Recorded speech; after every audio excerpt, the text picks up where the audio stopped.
Hi, எல்லாரும் எப்படி இருக்கீங்க? இன்னைக்கு நம்ம பார்க்க போறது ஒரு ரோட் சைட்ல விற்கிற சிம்பிளான நீர் சட்னி. இதுக்கு ஒரு 10-12 பல்லு பூண்டு எடுத்திருக்கேன். அதை போட்டுடலாம்.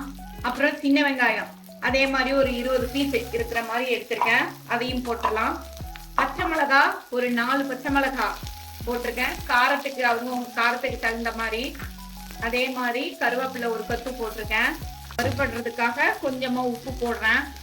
போட்டு எல்லாத்தையும் நல்லா ஃப்ரை பண்ணிடலாம். இந்த அளவு ஃப்ரை ஆன அப்புறம் இதை நல்லா சூடு ஆற வச்சிடலாம். இந்த தள்ளுவண்டி ஸ்டைல் நீர் சட்னிக்கு வெங்காயம் பூண்டு எல்லாம் நல்லா சூடு ஆறிடுச்சுங்க. இப்போ ஃபர்ஸ்ட் பொட்டுக்கடலை போட்டுக்கலாம். அதுக்கு ஒரு குட்டி பீஸு புளி போட்டுக்கலாங்க. சின்னதாக போதும், ஒரு சொல அளவு போதும்.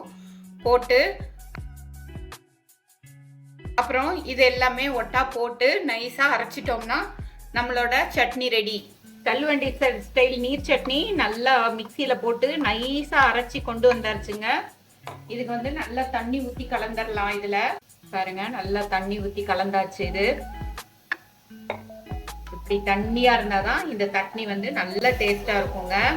அப்படியே இட்லி எது மேலே வேணாலும் நம்ம ஊற்றி சாப்பிட்லாங்க. அவ்வளோ டேஸ்ட்டாக இருக்கும். இதுக்கு ஒரு தாளிப்பு ரொம்ப இம்பார்ட்டண்ட்டுங்க. கடுவும் கருவேப்பிலையும் போட்டு தாளிச்சிருக்கேன். அதையும் போட்டாச்சு. இப்போ சூப்பரான ஒரு சுவையான ஒரு தள்ளுவண்டி ஸ்டைல் நீர் சட்னி நம்மளுக்கு அழகாக ரெடி ஆயிடுச்சுங்க. இது இட்லிக்கு தோசைக்கு எல்லாத்துக்குமே ரொம்ப சூப்பராக இருக்குங்க. எல்லாரும் சாப்பிட்டு என்ஜாய் பண்ணலாம். தேங்க்யூ.